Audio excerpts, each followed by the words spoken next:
Hello friends, welcome to this video. आज की video में हम देखने वाले हैं सॉलिड स्टेट केमिस्ट्री या ठोस अवस्था रसायन, जिसमें हम कम्प्लीटली उसको चैप्टर को या यूनिट को डिस्क्राइब करेंगे, जिसमें इम्पोर्टेंट क्वेश्चन कौन कौन से इम्पोर्टेंट क्वेश्चन बनते हैं जो एमएससी के 4th सेम में आते हैं या सॉलिड स्टेट केमिस्ट्री से पूछा जाता है। बेसिकली आपको और हमें पता है किसी भी यूनिट से एमएससी में एक 10 नंबर का क्वेश्चन आता है और एक 5 नंबर का क्वेश्चन आता है। तो चलिए देरी न करते हुए वीडियो को हम स्टार्ट करते हैं।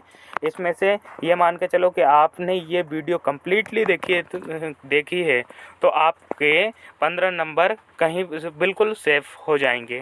तो ठोस अवस्था के लिए महत्वपूर्ण कारक क्या है? तो ठोस अवस्था में कण, परमाणु, आयन, अणु बहुत निकट और नियमित क्रम में व्यवस्थित होते हैं। किसी ठोस के गुण उसकी आंतरिक संरचना और उसकी भौतिक एवं रासायनिक कारकों पर निर्भर करता है। जैसे कोई सा भी ठोस है वो छोटे छोटे किससे पार्टिकल से मिलकर बना होता है, और सॉलिड के अगर हम कहें, सॉलिड की एक डेफिनेशन होती है जो यानी कि उसके पार्टिकल्स बहुत ही क्लोज होते हैं और एक सिस्टमेटिक वे में क्या होते हैं, क्रम से जमे हुए होते हैं। उसी को हम क्या बोलते हैं? सॉलिड बोलते हैं। इसकी आंतरिक संरचना और भौतिक एवं रासायनिक संरचना पर इसके क्या करते हैं, फैक्टर या कारक डिपेंड करते हैं। अब फर्स्ट आ जाता है जब क्रिस्टलीय स्ट्रक्चर या क्रिस्टल संरचना। क्रिस्टल संरचना में क्या होता है कि ठोस में कणों की नियमित व्यवस्था क्रिस्टल संरचना कहलाती है। जब यानी कि जो पार्टिकल्स होते हैं, सॉलिड में पार्टिकल्स होते हैं, वो सिस्टमेटिक वे में क्या होते हैं, अरेंज होते हैं। उसी को हम क्या बोलते हैं? क्रिस्टल स्ट्रक्चर कहते हैं। क्रिस्टल स्ट्रक्चर की बात करें तो सॉलिड की हार्डनेस या कठोरता, घन, डेंसिटी और उनके और भी अन्य कैरेक्टर उसको क्या करते हैं, इफेक्ट डालते हैं। यानी कि क्रिस्टल संरचना ठोस की कठोरता, घनत्व एवं अन्य गुणों को क्या करती है, प्रभावित करती है। कुछ होते हैं नेचर ऑफ बॉन्डिंग के आधार पर, यानी सेकंड टाइप होता है इफेक्ट करने का, नेचर ऑफ बॉन्डिंग या बॉन्डिंग के प्रकार। तो आयनिक बॉन्डिंग, यानी कि जब हमें पता है कि सॉलिड है तो उनमें कुछ ना कुछ बॉन्डिंग बनी रहेगी। जैसे आयनिक बॉन्डिंग हो गया, सहसंयोजक बॉन्डिंग हो गया, मेटल बॉन्डिंग हो गई, या फिर वंडरवाल्स बॉन्ड हो गया। तो ये क्या करते हैं, उसको इफेक्ट करने का वर्क करते हैं। बंध जितना मजबूत होगा ठोस उतना ही, यानी बंध जितना मजबूत होगा तो बेसिक सी बात है कि जो सॉलिड है या ठोस है उतना ही कठोर होगा और उतना ही ज़्यादा उसका क्या होगा, हाई गलनांक होगा या उच्च गलनांक होगा। अगर हम समन्वय संख्या की बात करें, कोऑर्डिनेशन नंबर मतलब किसी पार्टिकल्स के चारों ओर कितने निकटतम या अनदर पार्टिकल्स प्रेजेंट हैं, उन पार्टिकल्स की संख्या को ही हम क्या कहते हैं, कोऑर्डिनेशन नंबर या समन्वय संख्या कहते हैं। यह पैकेजिंग, घनत्व और स्थिरता को निर्भर करता है। जैसे हम कहें कोई भी मेटल है, मेटल के चारों ओर कौन कौन से पार्टिकल्स प्रेजेंट होते हैं, उसी को कोऑर्डिनेशन नंबर कहते हैं।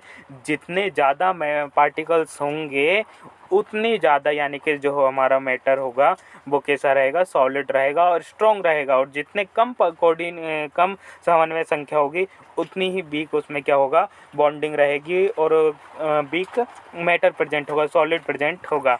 अगर हम पैकेजिंग दक्षता की बात करें तो पैकेजिंग एफिशिएंसी, क्रिस्टल में कण उनकी कितनी कुशलता से व्यवस्थित होते हैं ये डिपेंड करता है।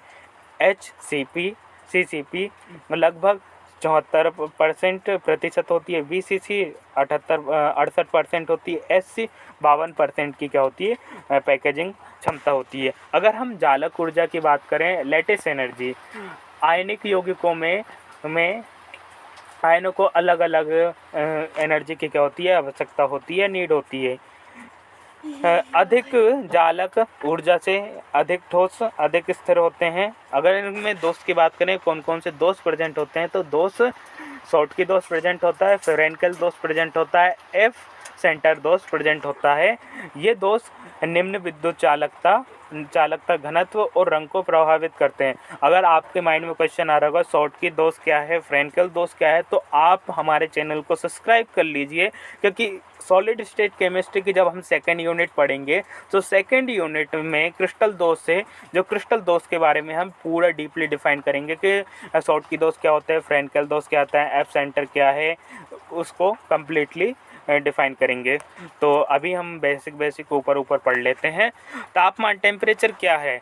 टेम्परेचर बढ़ने पे जो हमारे मैटर है उसमें क्या हो जाता है, वाइब्रेशन आने लगता है, और वाइब्रेशन आने लगता है तो वो उसमें बॉन्ड क्या होने लग जाते हैं, वीक होने लग जाते हैं, जिससे कोई सा भी मैटर है वो क्या हो जाता है, मेल्ट होने लग जाता है या पिघलने लग जाता है। जितना ज़्यादा टेम्परेचर बढ़ाएंगे उतना ही ज़्यादा वो के पार्टिकल्स जो है हमारा सॉलिड है वो वीक होने लग जाएगा। उसमें प्रसारीय थर्मल एक्सपेंशन होता है।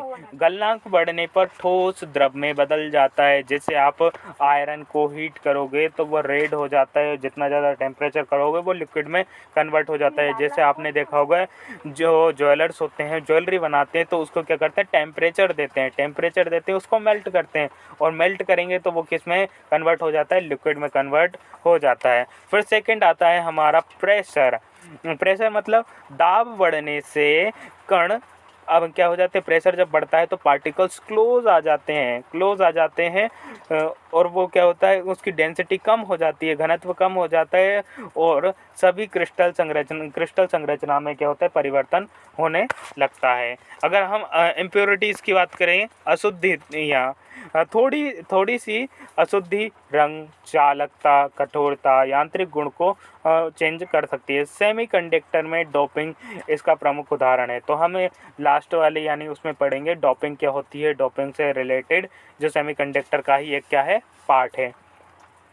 कणों को का आकार एवं आकृति, अब पार्टिकल्स का जो साइज रहता है वो भी इफेक्ट करता है, और शेप भी इफेक्ट करती है। नैनो आकार के ठोस सामान्य गुणों की तुलना में अधिक अभिक्रियाशील और विभिन्न भौतिक गुण होते हैं। कणों का आकार यांत्रिक एवं प्रकाशीय गुणों को प्रभावित करता है। निष्कर्ष की हम बात करें, ठोस अवस्था में क्रिस्टल संरचना, जैसे ठोस अवस्था के प्रमुख गुण क्या क्या हैं। सबसे पहले क्रिस्टल संरचना हो गई, बॉन्डिंग हो गई, कोऑर्डिनेशन नंबर हो गया, पैकेजिंग एफिशिएंसी हो गई, जालक ऊर्जा